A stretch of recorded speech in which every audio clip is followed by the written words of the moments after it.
अस्सलाम नाज़रीन, मैं हूं असद अली तूर। अपने प्रोग्राम असद तूर अनसेंसर्ड में आज इस्लामाबाद हाई कोर्ट ने एक बड़ा ऑर्डर करते हुए जो पीटीआई की कारकुन है, खातून कारकुन जो पिछले 14 माह से मुख्तलिफ मुकदमात में पंजाब भर के तकरीबन तमाम बड़े शहरों और इसी तरह अब इस्लामाबाद की भी पुलिस की भी जिसे कहते हैं हिरासत में रह चुकी हैं सनम जावेद, उनकी रिहाई का हुक्म दिया है और कहा है कि उनको बुध के दिन तक उनको ज़मानत दी जाती है, यानी कि आप कहें कंडीशनल ज़मानत ही है और बुध को उनकी राहदारी ज़मानत का मामला देखा जाएगा जब बलूचिस्तान में उनका एफ है। लेकिन जबकि सनम जावेद इस्लामाबाद आई हैं पहले एफआईए की हिरासत में और फिर अब इस्लामाबाद पुलिस की हिरासत में थी। इस तमाम कार्रवाई को जो सहाफ़ी कवर कर रहे थे अली हमज़ा, वो हमारे साथ हैं।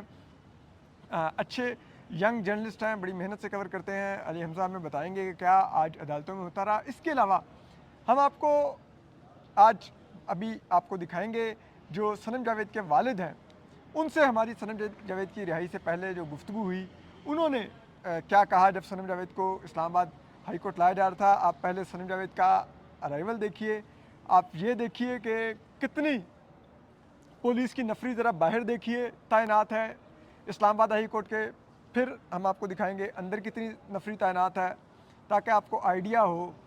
एक वो कमज़ोर, खैर मुझे किसी को कहना नहीं चाहिए कि किसी की सेहत कमज़ोर है, मेरे जैसी बेचारी की सेहत है, तो एक कमज़ोर सी मेरी जैसी सेहत जैसी एक लड़की से, मैं ये नहीं कह रहा कि वो वैसे कमज़ोर है, उसके आसाब बहुत मजबूत हैं, आसाब उसके हम मर्दों से ज़्यादा मजबूत हैं और वो हंसती मुस्कुराती आती है, लेकिन उसके लिए पूरी रियासत किस तरह से डरी हुई है उससे, वो ज़रा आप इन मनाजिर में देखिए।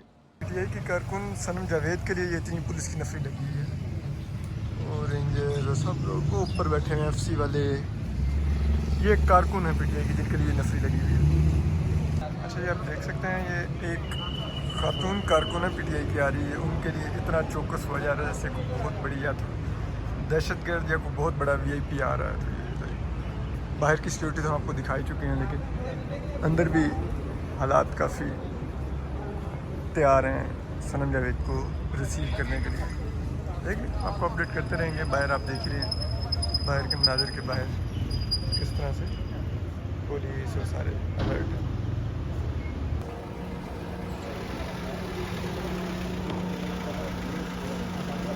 ये सनम जावेद आ गई है हाई कोर्ट में, आप देख सकते हैं ये आ रही हैं, ये लेडीज पुलिस आ रही है, ये सनम जावेद को उतारे लेंगे। आप देख सकते हैं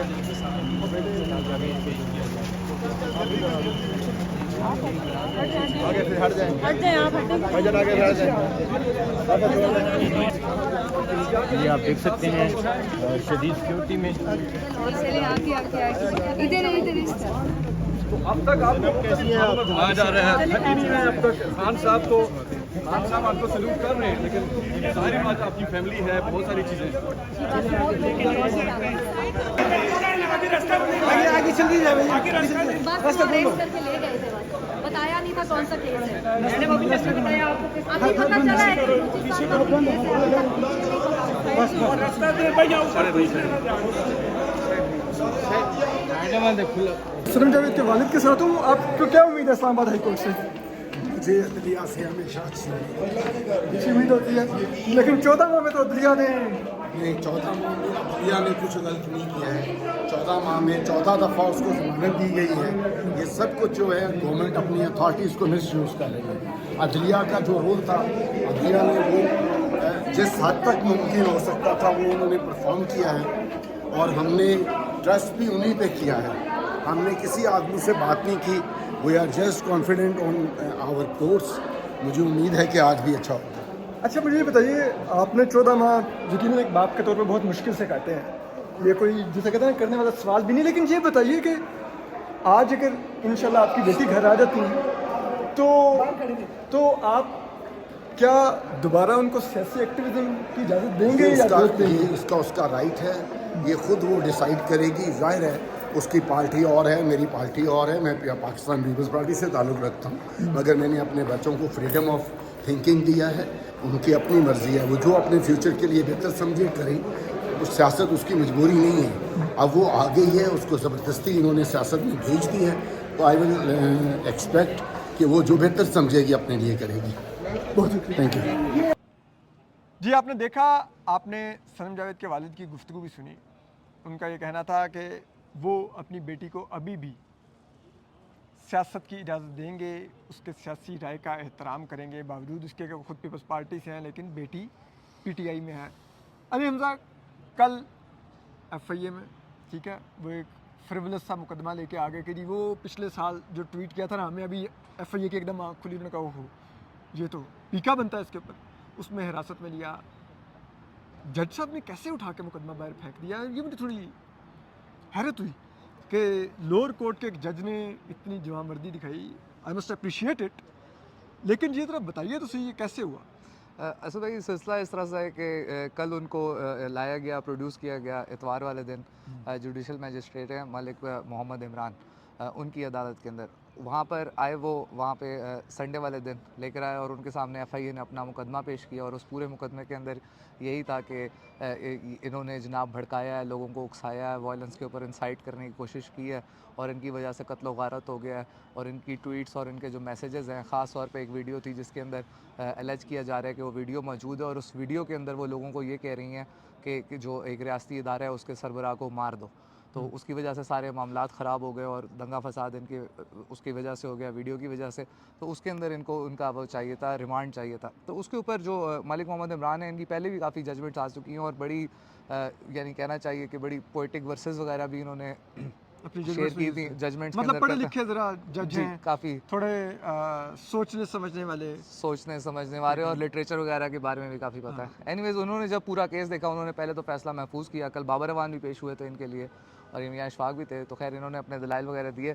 तो उसके बाद जजमेंट रिजर्व की और कोई 1.5 से 2 घंटे बाद जजमेंट आई। तो उन्होंने साथ में एक्विटल की भी एप्लीकेशन दी थी, तो उन्होंने उनको केस से ही एक्विट कर दिया। और उनकी जो जजमेंट थी उसके अंदर उन्होंने बड़ा इंपॉर्टेंट जो 2-3 पैराग्राफ में लाइंस थी, उन्होंने लिखी कि ये जो आर्मी है या स्टेट इंस्टीट्यूशंस है, इनकी इज़्ज़त और वक़ार जो है वो इतना कमज़ोर नहीं है कि किसी के ट्वीट करने से या किसी के मैसेजेस करने से उनकी इज़्ज़त और वक़ार ख़त्म हो जाए। और साथ में जो एलेज किया जा रहा है, इन्होंने ट्वीट्स की, उस टाइम तो ये हिरासत के अंदर थी। अब हिरासत के अंदर, और पुलिस ने ये रिपोर्ट में भी लिखा हुआ है कि इनका सेल फ़ोन भी ले लिया गया था। तो अब वो हिरासत के अंदर है, तो बाद में ये ट्वीट्स कैसे हो सकती हैं? ये इस्लामाबाद के एक डिस्ट्रिक्ट कोर्ट के एक ड्यूटी मजिस्ट्रेट हमारे रियासती इदारों को बता रहे हैं, हमारी फ़ौज को बता रहे हैं कि आपकी इज़्ज़त इतनी कमज़ोर नहीं है कि सनम जावेद के ट्वीट्स करने से वो, मतलब लोगों की अना के लेवल चेक करें कि वो सनम जावेद से लड़े जा रहे हैं। अच्छा एनीवे, इसके अंदर एक और इम्पॉर्टेंट पॉइंट सदा ये था कि उन्होंने कहा कि जो पीका का लॉ है, इस लॉ के अंदर ये है कि जो एफआईए का एएसआई दफ्तर में बैठा हुआ है वो इसके अंदर कंप्लेनेंट नहीं हो सकता। या तो जो डायरेक्ट अफेक्टी हैं या तो जो आर्मी है वो अपने बिहाफ पे इसको करे, या जिसकी कोई इज़्ज़त और तकरीम हर्ट हुई है वो खुद आगे कंप्लेनेंट बने। तो ये तो लॉ के अंदर ही नहीं है कि एफआईए का जो सब इंस्पेक्टर है वो एएसआई जो है वो दफ्तर में बैठा हुआ है और उसने ये सब कुछ इंटरनेट पे देखा और उसके बाद उसने बना के, तो उन्होंने वो पूरा केस ही उड़ा दिया, इनको एक्विट कर दिया। अब जब कल इनको शाम को एक्विट किया गया, उसके बाद ये इनके वकील हैं उनके दफ्तर गई, तो वहाँ से आपने भी फुटेजेस देखी होंगी, इनको दोबारा अरेस्ट किया और उन्होंने अपना जो है वो दे दी, अरेस्ट दे दिया। अरेस्ट देने के बाद अब आज सुबह तक, दिन तक, दोपहर तक, अब हमें ये नहीं मालूम था, हमें क्या उनको भी नहीं मालूम था कि क्या मामलात हैं, कौन सी एफआईआर है। कोई एफआईआर नहीं दिखाई गई। ना सनम जावेद के वकला को मालूम था, ना सहाफ़ियों को मालूम था और ना पुलिस को खुद मालूम था कि हमने किस केस में सनम जावेद को गिरफ्तार किया हुआ है। वो तो ज़रा ये भी बताते हैं कि रात को 12 बजे के बाद नायब हुकाम को भी कहा गया कि जनाब आप गिरफ्तारी डाल दें। उन्होंने कहा भाई कोई चीज़ तो लाओ जिसके ऊपर डालनी है, किस पे गिरफ्तारी डालें। एफआईए वालों के हाथ से आगे मामला निकल चुका था, अब पुलिस वाले सर पकड़ के इधर फिर रहा था उधर फिर रहा था। आज इवन कि जब इस्लामाबाद हाई कोर्ट में उनको पेश किया गया तो वो एफआईआर पेश की गई कोयटा की, जो पिछले साल 9 मई को दर्ज हुई, उसमें नामजद भी नहीं है सनम जावेद, जिसमें उनका राहदारी रिमांड मांगा जा रहा है कोयटा के लिए। नहीं, मतलब दिस इज़ टू मच। हमारी रियासत मतलब इस हद तक कानून को और तमाम चीज़ों को धज्जियाँ उड़ाती है और इस तरह से अदालतों की अमलदारी को बूट की नोक पे रखती है। ये क्या, किस अंदाज में? आज आपने क्या देखा? आज भी जो था, आज भी कुछ सुना को रिव्यू फाइल कर दिया वो एफआईए के जो एक्विटल हुई है उसमें सनम जावेद का। अच्छा, एक और रूमर फैला और हमें जो पता चला, क्योंकि हम तो इसी में थे कि 24 घंटे बाद रिमांड के लिए दोबारा कचहरी लाया जाएगा, तो सुबह हम अपने घर से कचहरी के लिए निकले, मगर फिर एक रूमर मार्केट में आया कि इनको अभी तक कोई एफआईआर नहीं आई, 3 MPO के तहत उठाया गया, तो आज अदालत पेश नहीं करेंगे। तो उसके बाद हमने कहा चलें इस्लामाबाद हाई कोर्ट चल के ट्रिब्यूनल वगैरह केस देखते हैं। वो खैर यहाँ पर हम आए तो देखा कि उनके जो पेरेंट्स हैं और उन्होंने वो हेबियस की 199 की पिटीशन फाइल कर रहे हैं। तो उनसे बातचीत हुई, दोस्तों से पता चला, वापस कचहरी गए तो पता चला कि एक रिव्यू पिटीशन, कल का जो एक्विटल था उसके ऊपर FIA ने रिव्यू पिटीशन फाइल कर दिया है एडिशनल डिस्ट्रिक्ट एंड सेशन जज अफजल मजोका की अदालत में। और उन्होंने कहा है कि ये जो जज मलिक मोहम्मद इमरान थे, इन्होंने बहुत जल्दबाजी के अंदर फैसला किया। इन्होंने जल्दबाजी के अंदर फैसला किया। 14 माह से एक सियासी कारकुन, खातून सियासी कारकुन आपने जेल में रखी हुई है और अभी भी आप कह रहे हैं कि जज को चाहिए था कि वो हफ्ता 2 तो लेता। और ये 14वीं FIR थी उनमें, 14वीं FIR थी 14 माह में, ठीक है। और आप कहते भी और भी जज ने तो जल्दी कर दिया। एक सिविल लिबर्टीज का मामला है भाई, और इतने फ्रिवलेस अंदाज में आप झूठे केसेस में किसी को फंसाते जाएंगे तो जज का तो काम ही ये है कि फौरन इंसाफ दे। सबसे बुनियादी जो अदलिया के जजेस की जिम्मेदारी होती है, ये हमारे मुल्क में लोगों को मालूम नहीं है। जजेस की जिम्मेदारी सजाएं देना नहीं, जजेस की जिम्मेदारी लोगों को आज़ाद रखना होता है, उनकी आज़ादी का तहफ़्फ़ुज़ करना होता है। तो एनीवे उसके बाद वो पिटीशन फाइल हुई, उसके पीछे गए तो पता चला कि जज मजोका आज छुट्टी के ऊपर थे। तो साथ में ये ड्यूटी जज हैं चौधरी ज़िया साहब हैं, उनके पास गई। उन्होंने वो जब रिव्यू पिटीशन देखी तो उन्होंने कहा मैं तो ड्यूटी जज हूँ, मैं ये सुन नहीं सकता, ये मजोका साहब को ही वापस दें, वही इसको देखेंगे जो भी उसका करना है। तो वो 18 तारीख के लिए जो है वो आगे चलेगी। 18 जुलाई को उसकी हियरिंग है। खैर उसके बाद फिर हम वहाँ पर थे, फिर कुछ दोस्तों से पता किया तो पता चला जी कि बलूचिस्तान से SHO आ रहे हैं और बलूचिस्तान कोयटा के अंदर बिजली रोड थाना है, उस थाने के अंदर इनके ऊपर 10 मई को एक FIR डाली गई थी। इनको नामजद किया गया था मगर डायरेक्टली नहीं, ज़िमनियों के अंदर, यानी FIR के अंदर इनका नाम नहीं है।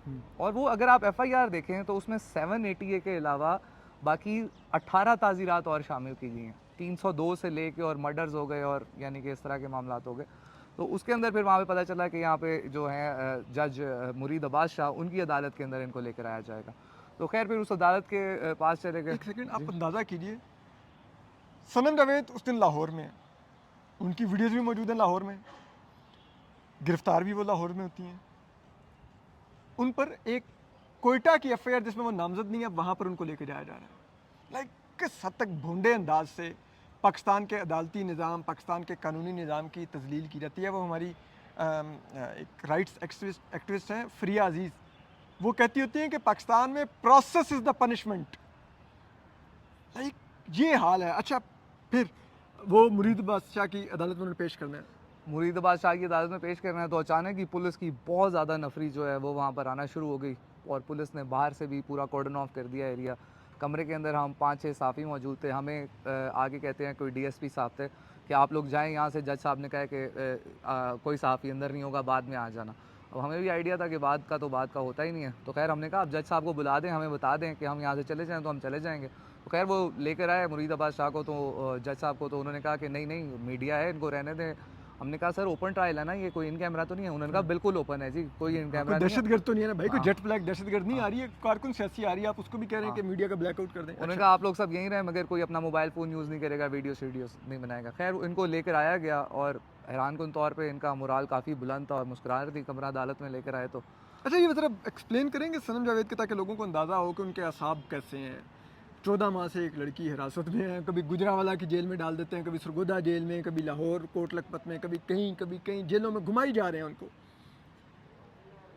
कैसा था उनका मोराल? वो आई लाइक उनकी बॉडी लैंग्वेज क्या थी कि लाइक थोड़ी पुलिस वालों के साथ अनकंफर्टेबल थी या हंस रही थी, लाइक कोई परवाह ही नहीं है, क्या है ठीक है, एक और में डाल दिया, एक और केस में डाल दो अंदर, कोई चक्कर नहीं। क्या था उनका? ये असद भाई मेरे लिए भी थोड़ा हैरान कौन था कि जो खातून एक 14 माह से जेल के अंदर है, वो she enter the court room with a big smile और आके उन्होंने सलाम दुआ की सारों से और बिल्कुल हंसते मुस्कुराते हुए, यानी कोई असाब के ऊपर कोई प्रेशर नहीं, कोई टेंशन नहीं, कोई मामला नहीं। यानी आई हैं वहाँ पर बैठी हैं इतनी देर में जो जज साहब हैं। अब पीछे आपको पता है कि इस्लामाबाद हाई कोर्ट के अंदर भी फिर केस शुरू हो गया। तो खैर वो समाज शुरू हुई, सुना मजाक वगैरह भी कर रही थी सबसे, हंसी मजाक सबसे नॉर्मल गपशप, यानी कि बिल्कुल जैसे बंदा KFC खाने आया हुआ है, अदालत में नहीं पेश हो रहा। वो शायद 14 ऐसे मुकदमे देख देख के अब समझ आ गई है कि होता क्या है, मामला क्या होता है। तो एनीवेज वो आके वहाँ पे सबके साथ गपशप लगाई। इतनी देर में जो मियाँ अशफाक साहब हैं, इनके एसोसिएट वहाँ पर आए, PTI के काफ़ी ज़्यादा वकला भी अंदर आ गए, हालांकि बहुत स्ट्रिक्ट था माहौल मगर अंदर आ गए। मुरीद अब्बास साहब आए, उनको आया जी कि आके ये इनका ट्रांजिट रिमांड है और इनको 3 दिन के लिए जो प्रोसिक्यूटर है वहाँ पे अदनान साहब, उन्होंने कहा 3 दिन के लिए इनको लेकर जाना है क्योंकि इनके ऊपर तो कत्ल का मुकदमा है और 780 के मुकदमे हैं और बड़ा मसला है वहाँ पे। एक सियासी कारकुन पर कत्ल डाल रहे हैं। अच्छा, एनीवे, तो जैसा आपने कहा, इनके वकील ने कहा कि अभी तक हमें FIR नहीं मिली, अभी तक हमने FIR नहीं देखी। हमारी रिक्वेस्ट है कि हमें FIR दिखा दें ताकि हमें पता चले कि किस चीज़ का ट्रांजिट रिमांड मांगा जा रहा है। तो खैर उन्होंने कहा अच्छा ये आप FIR ले लें। तो फिर उन्होंने FIR पढ़ी, उन्होंने साथ में उनको बताया भी इस्लामाबाद हाई कोर्ट में चल रहा है, हमें थोड़ा सा बस वक्त चाहिए होगा 10 से 15 मिनट, ताकि हमारे जो लीड काउंसिल हैं, जो अशफाक साहब हैं, वो यहाँ पर आ जाएँ और वो इसके ऊपर आपके साथ आर्गू करेंगे। तो जज साहब ने खैर इन्हें कहा कि मेरे पास ज़्यादा टाइम नहीं है, तो आप, मेरी तो छुट्टी भी हो जाती है 3:30 बजे, तो उनको बस जल्दी बुला लें। उन्होंने पहले 20 मिनट का टाइम दिया, फिर 10 मिनट और दिए। दरमियान में एक जो चीज़ देखी गई जो कि काफ़ी PTI के केसेस में देखी जाती है कि जो वकील जिनका वकालतनामा नहीं होता या जो टीम का हिस्सा नहीं होते, वो आर्गू करना शुरू कर देते हैं और पीछे से अपने दलाइल देना शुरू करते हैं। आज भी एक हुआ, वो फ़तह उल्ला बरकी साहब हैं, वो जिनका खावर मानिका के साथ लड़ाई वाला भी मसला था। उन्होंने आके अचानक ही जज साहब को कहते हैं कि जज साहब मैं आपको बताना चाहता हूँ कि हमें हाई कोर्ट से पता चला है आपके साथ कम्युनिकेट हो गया और उन्होंने आपको बता दिया है, आप जाके चेक करें। उन्होंने कहा है कि अभी समात को रोक दें क्योंकि हमारा फैसला आने वाला। जज साहब ने सुना और वो वापस अंदर गए और वापस आए कि मुझे इस तरह की कोई कम्युनिकेशन नहीं हुई। और उसके बाद क्या हुआ कि जज साहब मतलब जो वो PTI के वकील तो सनम जावेद का केस खराब करने लगे थे। क्या क्या ये कर रहे थे? 100% इसी तरह होने वाला था और उन्होंने ऑर्डर डिक्टेट कराना शुरू कर दिया जज साहब ने वो ट्रांजिट के ऊपर। उसके ऊपर फिर सनम जावेद खड़ी हुई और वो खुद आई। उन्होंने कहा जज साहब इनमें से कोई भी मेरा वकील नहीं है, मेरा एक ही वकील है मियाँ अशफाक, वो आएगा तो वो करेगा। मैं, जज साहब ने उनको कहा कि आप इनको नहीं ऑन कर रही, आपने डिसोन कर दिया। कहती मैं इन सारों को डिसोन कर रही हूँ, मैं नहीं जानती इनमें से किसी को, आप प्लीज़ उसका इंतज़ार करें, वो आएगा। फिर उन्होंने बात की, देखें मैं 14 माह से जेल के ऊपर हूँ, मेरे अंदर 14 से ज़्यादा केसेस बना चुके हैं, मेरे बच्चे हैं, कल मैं बड़ी खुश थी कि अपने बच्चों से जाकर मिलूंगी और आज ये मिसहैप हो गया और अब दोबारा मुझे, पूरी रात मैं थाने में रही और मुझे थाने के अंदर मैं पूछती रही उनसे कि मेरे ऊपर क्या मुकदमा है, क्या FIR है, मुझे बता दिया जाए। तो उन्होंने कहा कि इस्लामाबाद के अंदर लॉ है कि आपको बता नहीं सकते कि आपके ऊपर क्या मुकदमा है, वो जाके आपको कोर्ट में ही पता लगेगा। ये पुलिस वाले सनम जावेद को हम्म, हिरासत में जी सलाखों के पीछे खड़ा करके कह रहे हैं कि हम आपको बता नहीं सकते आपको किस मुकदमे में गिरफ्तार किया हुआ है। ठीक है, इस्लामाबाद में लॉ ये है। इस्लामाबाद में लॉ ये है कि यहाँ पे बताया नहीं जाता और कल आपको कोर्ट पे जाके ही पता चलेगा। तो कहती मुझे इस तरह कोई नहीं, आप काइंडली उनका वेट कर लें। तो खैर पीछे यहाँ पे इस्लामाबाद हाई कोर्ट में मियाँ गुल साहब की, जस्टिस मियाँ गुल की अदालत में केस शुरू हो गया। तो जो आज जुडिशल मजिस्ट्रेट साहब की अदालत में जिस बंदे ने दिन इनका बचाया है, जो सेव द डे था, वो थे एडवोकेट अली बुखारी। अली बुखारी आए, उन्होंने कहा मुझे पार्टी ने भेजा है, मैं इसके बारे में थोड़ी बात करना चाहता हूँ, क्योंकि बेसिकली असद भाई उन्हें सिर्फ टाइम चाहिए था, टाइम हो जाए या ताकि तो इस्लामाबाद हाई कोर्ट से कुछ ऑर्डर आ जाए। ऑर्डर आ जाए या फिर ये अशफाक साहब आ जाए। तो उन्होंने फिर बड़े लंबे, उन्होंने कहा कि मुझे PTI का, मैं यहाँ पे इलेक्शन में लड़ चुका हूँ और मैं इस तरह अपना इंट्रोडक्शन करवाया। तो जज साहब ने पूछा आप इनको ऑन करती हैं, उन्होंने कहा जी इनको मैं ऑन करती हूँ, तो इनका मसला नहीं है। वो फिर उन्होंने अपने दलाइल जारी रखे, आधा घंटा, पौना घंटा, एक मतलब घंटा खींचा उन्होंने टाइम, उन्होंने टाइम कामयाबी खींचा, कामयाबी के साथ टाइम खींचा और जज साहब को बिल्कुल इंगेज रखा, केस लॉस बता के, बाकी मिसालें दे के। बलूचिस्तान के 2 केसेस सेम FIRs वाले उन्होंने शेख रशीद और आज़म खान के भी बताया कि किस तरह उन केसेस के अंदर एक्विटल हुआ था। तो वो जज साहब ने कहा कि मुझे तो लग रहा है कि आप जो ये अब इसको एक्विटल की तरफ लेके जा रहे हैं। उन्होंने कहा आप बिल्कुल सही समझ गए, मैं वही आर्गू कर रहा हूँ आपसे। तो खैर उन्होंने ही बहुत टाइम उन्होंने किया, आर्गू करते रहे। इसी के दौरान जो है वो फिर फैसला आ गया इस्लामाबाद हाई कोर्ट से और वो फैसला आया। फिर जज साहब ने अपना ऑर्डर डिक्टेट कराया, मुरीद अब्बास शाह साहब ने, उन्होंने कहा जी अब इस्लामाबाद हाई कोर्ट की डायरेक्शंस आ गई हैं मुझे और उसके मुताबिक जो है अब ये 5, 5:30 बजे आज इनको प्रोड्यूस करना है उधर इस्लामाबाद हाई कोर्ट में। और फिर इस्लामाबाद हाई कोर्ट के जस्टिस ही जो हैं वो फैसला करेंगे आया इन्हें बलूचिस्तान लेके जाना है या नहीं जाना, या फिर जो मुझे डायरेक्शन देंगे उसके बाद जो है मैं मामलात को देखूंगा। और उसके बाद फिर इनको कचहरी से फिर इस्लामाबाद हाई कोर्ट लाया गया और बाकी आपके सामने ही है सारा कुछ। बिल्कुल। तो ये सनम जावेद की ये वो दास्तान है जो इस्लामाबाद में गुज़िश्ता 2 रोज़ में उनके साथ हुआ। ठीक है, और ये आप कह लेना 14 माह की देग का एक दाना है। ठीक है, कि आप सोचिए बाकी शहरों में सनम जावेद के मुकदमात में क्या होता रहा होगा, और हमें ये सोचना होगा कि हमारी रियासत और हमारी रियासत के ज़िम्मेदारान, सो कॉल्ड फैसला साज, वो इतनी छोटी अनाओं के मालिक हैं कि एक लड़की से लड़े जा रहे हैं, लड़े जा रहे हैं, लड़े जा रहे हैं।